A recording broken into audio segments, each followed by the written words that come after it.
Let's talk through, as you see the stalemate companies are in now, Yeah. of the either or, we get them back in, or we got to settle with this hybrid, and none of it's going well. Yeah. What's the challenge they have if we settle into this current state where nobody's really happy, and it's this tension between employee freedom, wondering when that's going to get pulled on, the rug's going to get pulled, and the company feeling like, God, we need accountability, need to use our real estate, and we're not sure we're getting innovation or creativity. And it's more of these generalized concerns and fears. How would you propose what the alternative might be? If you solve these two things, you've won 80% of the battle. So what are the two things? What are the two big shifts?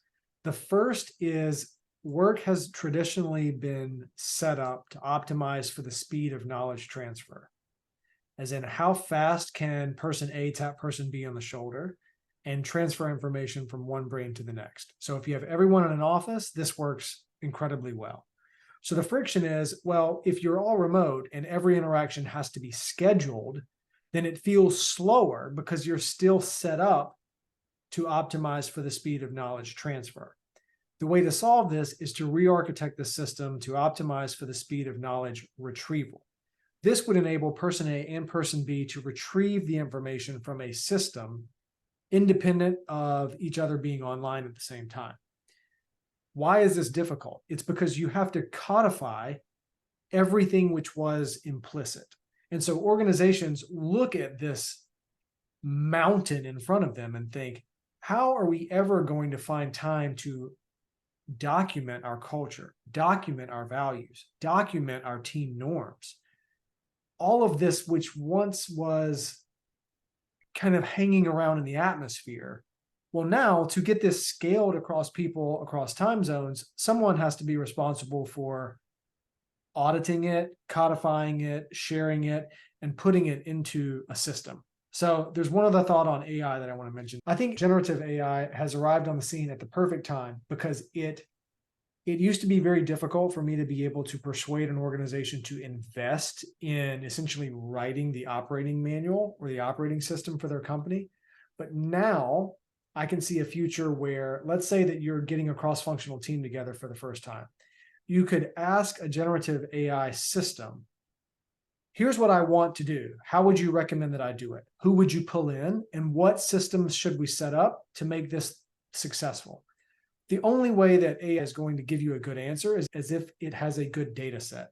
You have to create the data set. So now people are like, okay, I'll write things down because I can get AI to parse it instead of having to train every person to be this genius searcher. So I think that is going to be massively empowering. The second one is communication.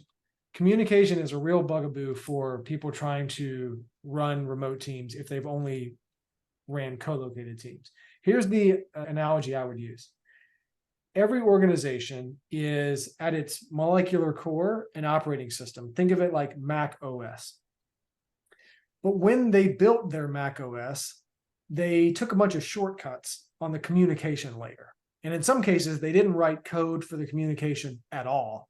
They just said, we'll throw everybody in a building and they'll figure it out. That was the patchwork code. In the absence of the office, these gaping holes in the operating code are very painful. And in the absence of having someone in the organization responsible for writing that code and connecting the dots, these gaps become more painful as you hire new people in that aren't drafting on the rapport that they had built in the office.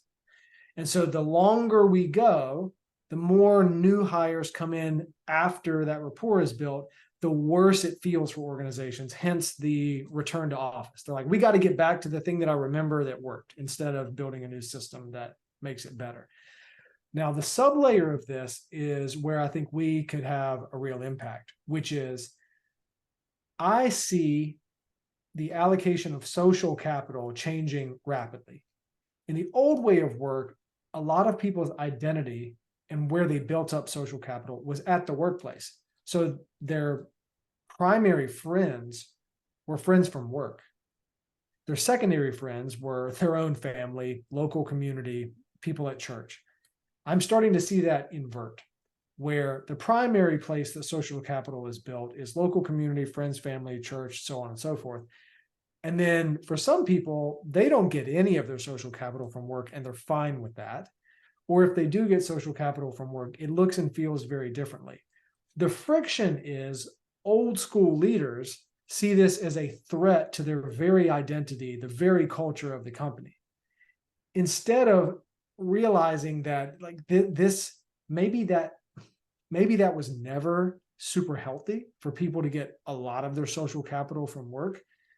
And instead of burying your head in the sand or pretending it doesn't exist, what would it look like if your organization empowered people to build social capital from outside of the workplace? What if you educated them? I know this sounds absurd, but what if we taught people how to make friends outside of work? I mean, it's like say the quiet thing out loud. I think in the future of work, you can focus more on work if you enable, empower, and to give people permission to build that social capital outside of work. And then when you layer that with ESG, it's like people are struggling. Like, how do we bolster our ESG metrics? And I'm thinking, teach people how to make friends outside of work. Teach them to plug into their local Habitat for Humanity. Teach them to go to their local orphan center and volunteer time with your company's logo on the t-shirt. Like this, the infrastructure is already built. This is the easiest win ever. Well, you just have to take permission to look outside of it. And the challenge before is that you never had time to do that. Correct. So you didn't plug in to those structures. So 2 questions that I can think people are wondering about. Okay. You've got asynchronous communication with tools like Slack. So why is Slack not the answer to the communication friction? I think it can be.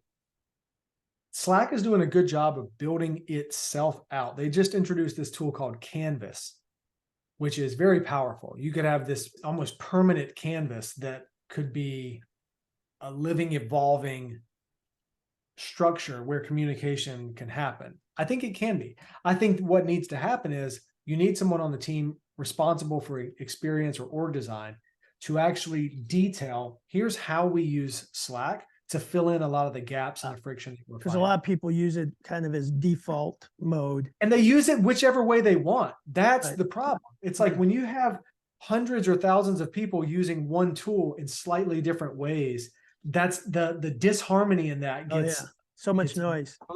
Yes. So the second question I can imagine people asking or thinking about or confronting is that the DNA of the office, your basic DNA culture, who we are, how we work, the habits, the rituals, the unspoken words, totally different from hybrid. And so how do you avoid creating 2 cultures or, subcultures or stepchildren cultures or all of that? Your former company was totally remote. I know WordPress is totally remote. So there's got to be a different strategy or approach to building alignment, cohesive culture, a sense of connectedness. Salesforce, which is a distributed technology company, so to speak, they bought their own retreat facility because they feel there's high value in that onboarding, building community that then supports remote. How do companies kind of bounce back and forth, or how do you get that cohesive culture? So the first thing I'd say is don't throw the baby out with the bathwater. In other words, let's use the opportunity to build a proper in-person strategy. I think a lot of companies try to go remote or hybrid, and then they don't invest anything in building a cadence for people to get together. So let's spend some time documenting and thinking out loud of why do we want to get people together? How often do we want to get people together? Is it different from team to team? But I think just saying it out loud puts you in a better place instead of solving for how do we make this work without ever getting people together. I actually don't advise that. And I think a lot of people are relieved to hear like, whew, okay, we actually can get people together. That's part 1A. 1B is redefining equality. So I have this theory that equality was never a thing, even in the office, because the CEO, even if they were in the same office, lived a very different life. I think the right metric to go after is equity in terms of access to information.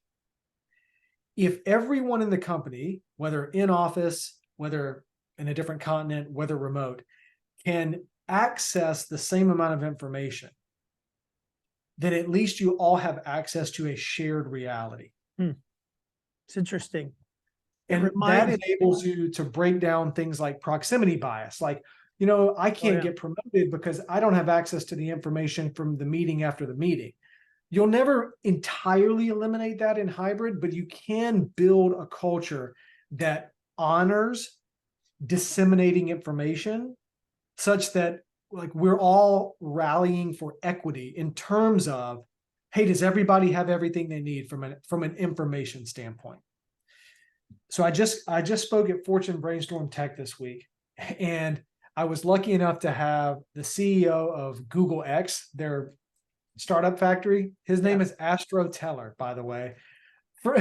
Cool name. The name Astro is amazing. Okay. Right. So he asked a question, and it's not what he asked, but it got my mind on this train of thought. Basically, what he said was, what I struggle with is some days I just want 6 hours in my bedroom to do this thing.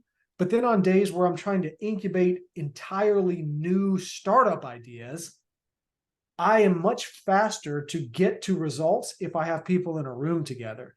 He was like, how do I balance that? How do I brainstorm virtually as fast as I can brainstorm in person? And I didn't give him the best answer in the moment, but as I marinated on it, where I landed, and I think this is perfect for a workshop, is what if we defined for your company, here's what brainstorming in person looks like. Here's what brainstorming virtually looks like. And here's the key. And here are the trade-offs for both. Because as awesome as brainstorming in person is, imagine if you had a distributed team, you need a minimum 1 month lead time just to get everyone together. So the trade-off of in person is like, this is going to take you minimum a month. Whereas on virtually, we can do this tomorrow. So there's a pro, there's a con, and those are the things that really aren't being said. And I think there's some value in workshopping. What are the actual pros and cons or trade-offs? And then just have them both out there. And then if you're the team lead, you're able to look at both of these and you can either make a binary decision, we're going to do it this way for this one or this way. Or maybe there's some magic where you start seeing the pros and cons for each of them and you think, I wonder if we can like get the best of both worlds. And that's where I would love 40 people in our workshop. Like, you tell me. I think if we would prompt them with something like that, they would all go deep in their own organizations. And I think some magic would start to happen because I don't see enough people. It's too divisive right now. It's like, hey, in-person brainstorming is the best. And I'm starting to think the best is subjective. Like, are we being fair about the trade-offs? I think I know what you're saying. I've been in some great in-person brainstorms. I think I know what you're saying. Right. But there's this thing called anchoring bias. Like, once you're anchored in that way of thinking, are you not considering other things? Yeah, you filter out.